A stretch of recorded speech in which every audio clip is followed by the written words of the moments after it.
Hello, everybody. Welcome to my live, or maybe you're gonna watch it later on. Happy Wednesday. So glad to join again. This is the Adam of Agility platform where we demystify Agile.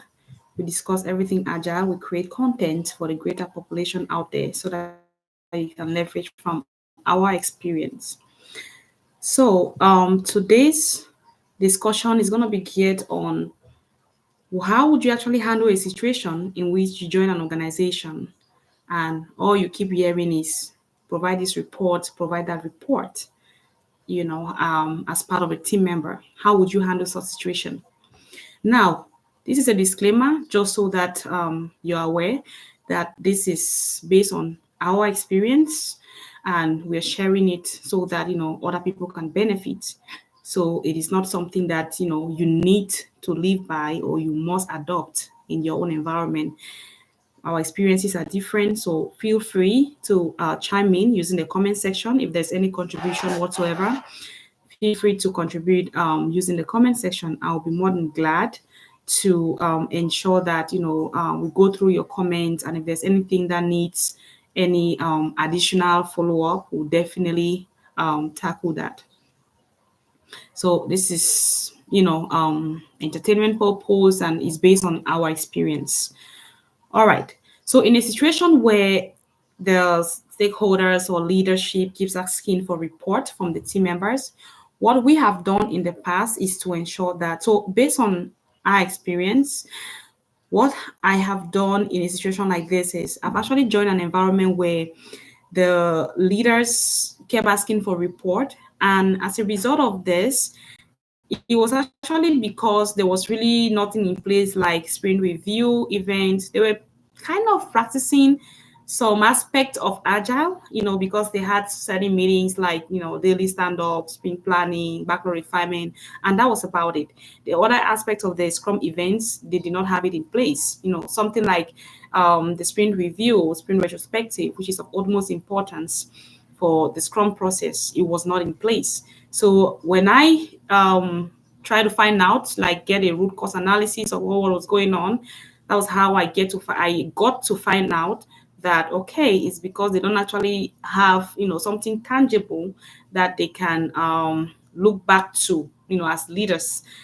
They actually need something that they can hold on to, something they can see, some sort of progress, like what progress are the teams actually making? Because if I were in their shoes, I will probably do the same. I'll keep asking for a report as well. So in this case, what happened was I had to make sure that I communicated the importance of the different Scrum events. I actually suggested a training session just to walk the team through what that is, and then I actually suggested we implement that. But before that, I actually did an agenda where I gave a rundown of how the agile process work or the agile methodology works, and a kind of framework we can actually implement in our working environment based on the kind of work the team was doing. And that helped a whole lot. So it helped to answer the leaders questions, and we were approved on implementing the the other Scrum events like the sprint review and sprint review and sprint retrospective.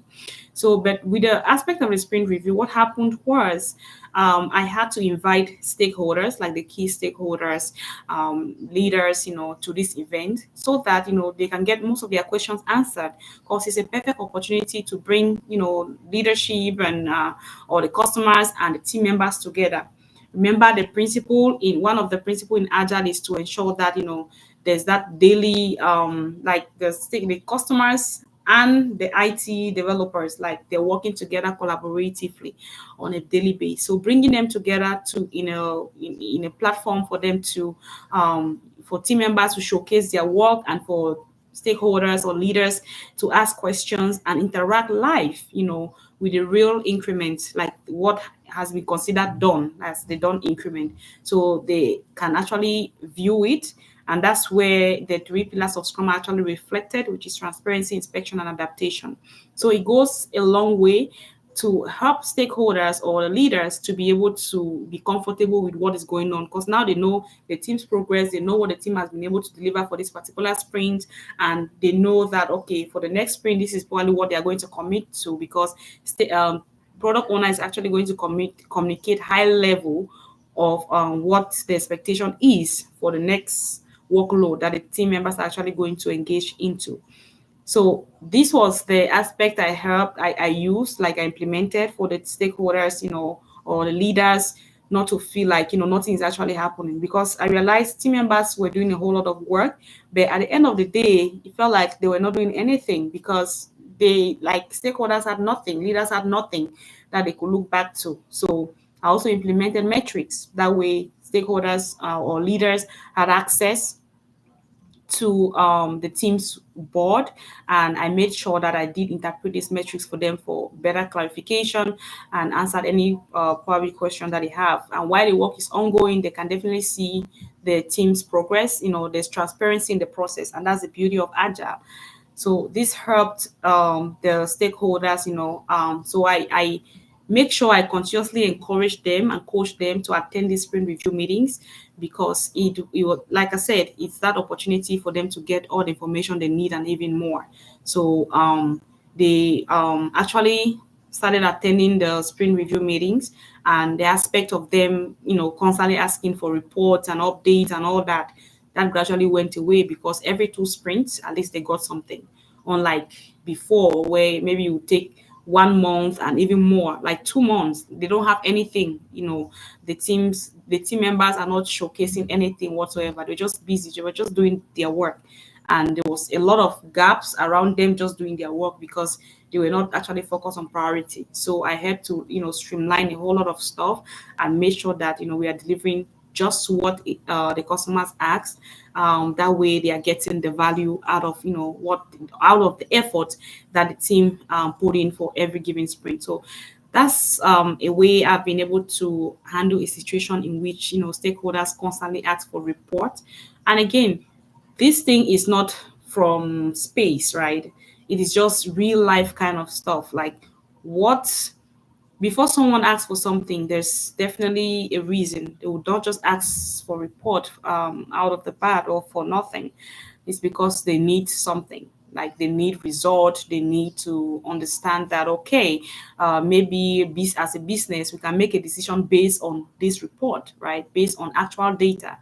And because they didn't have that, of course, they kept pushing because they needed that report. But because of the sprint review that I communicated and I encouraged for it to be put in place, this whole aspect of asking for reports here and there gradually went away, because they got their questions answered, and they were very engaged, throughout the team's work. They could ask questions, and even when they come with a new requirement, for instance, doing an ongoing sprint, the team, like, there was that negotiation, because they could see that, okay, this is the team's capacity, and this is just how much they can handle at the time. So there's really no point for us to give them this much and still expect them to deliver what we initially asked for. So that helped the entire like the team and leadership to be aligned. We're all on the same page, and if there was anything that that was going on, I had to communicate that, especially when it comes to things like impediments that maybe I myself cannot help the team to resolve, and the team members cannot resolve themselves. So I had to escalate it to leadership, just so that we can get help. So they were carried along pretty much. They were cued in throughout the process. So that is one way that you can go about helping your own environment as well. So we felt the need to share this. If it's something that's going to benefit you, here, feel free to learn, feel free to leverage it, and also feel free to equally share your experience, because again, we are learning, right? We learn every day, and this is an opportunity for us to equally hear other people's opinion. So thank you so very much for your time, and we hope to see you on our next content. Do enjoy the rest of your day. And for those that are our subscribers, returning subscribers, of course, thank you so much. We are very grateful. We appreciate all the effort you're putting in, and thank you very much for everything you do. And if you're new, please do not forget to hit on the subscription button and make sure you activate the notification so that whenever we go live, you can definitely join and maybe contribute. That way it makes the live more engaging. So thank you once again and hope to see you the next time.